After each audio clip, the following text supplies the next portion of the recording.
everybody, it's Eddie from Tokyo. This is your cryptocurrency update from Japan. And yes, we're still up just over the last 24 hours, coming down slightly after we really surged when that announcement was made on Truth Social by Trump that 5 tokens were chosen for a crypto reserve. It came out looking like this. A U.S. crypto reserve will elevate this critical industry after years of corrupt attacks by the Biden administration, which is why my executive order on digital assets directed the Presidential Working Group to move forward on a crypto strategic reserve that includes XRP was named first, then Solana, and ADA, which of course is Cardano. And it goes on to say that they will make sure that the U.S. is a crypto capital of the world, and they're making America great again. It was truly wild the way they rolled it out. First, we only heard XRP, Solana, and ADA. And then you see it followed up with, and obviously, BTC and Ethereum as other valuable cryptocurrencies. Kind of like an afterthought, right? Will be at the heart of the reserve. That's because they are weighted quite heavy. I also love Bitcoin and Ethereum. Oh my gosh. I just, wow. I don't think it was intended to roll out that way. X was like I've never seen it before. I mean, really, the Bitcoin Maxis just lost their mind. The memes are from hysterical to, gosh, I actually sometimes feel sorry for them. David Sachs, the crypto AI czar, said that there is more to come at the summit, and that is going to happen this Friday. I can imagine how many people are going to be glued to X on that day. You'll be able to see John Deaton live on Fox Business News at 3:45 p.m. Eastern Standard Time, along with Gasparino and Liz Clayman. The topic will be Donald Trump's plan for a multi-asset crypto reserve, including XRP, and what it means for the Ripple case. Looks like that is going to be a good one. And did you see the post by the CEO of Coinbase, Brian Armstrong, where he said just Bitcoin would probably be the best option, simplest and clear story as successor to gold?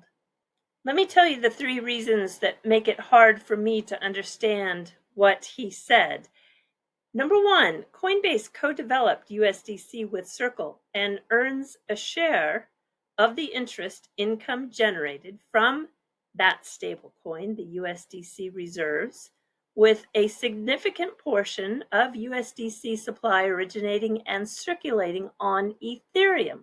It's up to 60% in the estimates.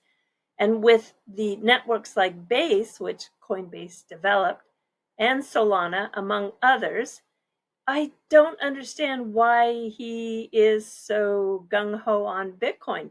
Secondly, Coinbase is a major custodian and liquidity provider for USDC. So again, it's, Ethereum is really what he's relying on here. And third, Coinbase offers the Ethereum staking services, allowing users to earn rewards by locking up the Ethereum to support the Ethereum's network's proof of stake consensus mechanism. So this service not only generates additional revenue, but also ties Coinbase's offering to Ethereum's performance and adoption. So yes, I guess I am feeling like go figure. Before we listen to how CNBC is framing all of this, oh my goodness, you won't believe it when they talk about the high volatility tokens and their biggest concerns about government picking favorites. I want to tell you, I really couldn't think of a better person to spend this historic day with than Naveen Gupta. I think all of you recognize him. He's one of my favorite, if not my top favorite former Ripplers. He was the managing director of the Middle East and Northern Africa. I think that was his last position before he is now the CEO of Crystal Intelligence. There are forensic and analysis company, really tracking down the bad guys, if you will. But boy, what a wonderful afternoon we had together. And he's here in Tokyo. We have a big blockchain event, and there are a couple of Ripplers here. I think Raul Advani is here, and I believe Fiona Murray is also here. She is the managing director of the Singapore office. So it'll be, something that if you come to Tokyo, they have a week-long event every year that's part of the FinTech Roundup, and it's really attracts some of the best speakers globally. And it really felt just pleased to have met Naveen for the first time face-to-face. There is nothing like meeting people face-to-face, and I thoroughly enjoyed it. I also want to tell you that XDeFi is a place that you can trade the future and own the present, and they have F assets coming up on their roadmap as part of their offerings for their futures. This is a project that's powered by Flare. It's one you really want to keep your eye on. And please don't let me tell you I told you so. I knew Tether would comply and start to do the audits.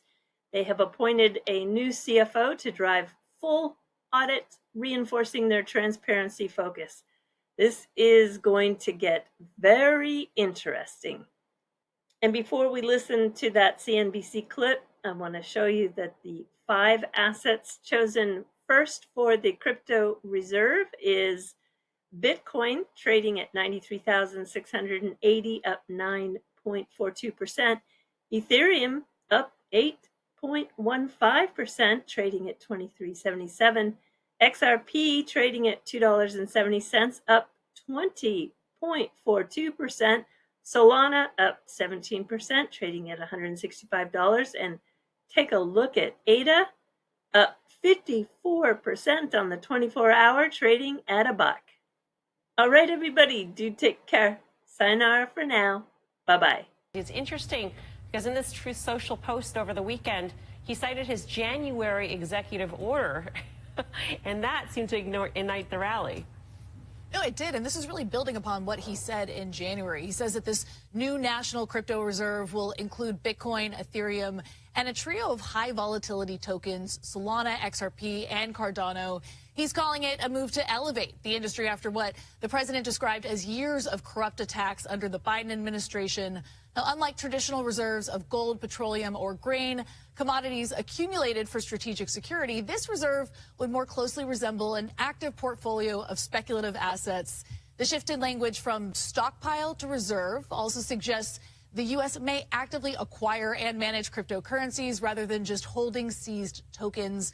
Now, the crypto market, coming off its worst month since 2022, reacted instantly. Bitcoin and Ethereum surged over 10%, while Cardano spiked as much as 70%. Now, prices are coming back down, but still, we're seeing investors getting back into long positions. And attention now really turns to Friday's first ever White House Crypto Summit, where the president, along with his crypto czar, David Sachs, regulators, and industry leaders will talk next steps. We'll be watching to see whether the president shares a buying strategy or plans to push this through without congressional approval. Melissa?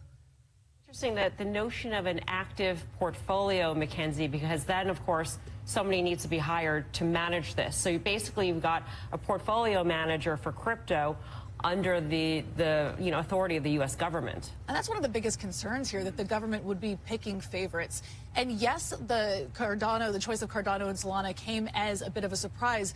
But at the end of the day, these 5 tokens that are in this reserve are on the top 10 market cap list. And Cardano and Solana offer faster and cheaper alternatives than Bitcoin and Ethereum with respect to facilitating payments. The president also has a connection to both of those blockchains. Solana is the blockchain that he used to build his meme token. Meanwhile, you've got XRP. Ripple is the team behind that token. They donated $5 million in the XRP token to Trump's inaugural fund. So he has ties to some of these tokens that we're seeing show up here.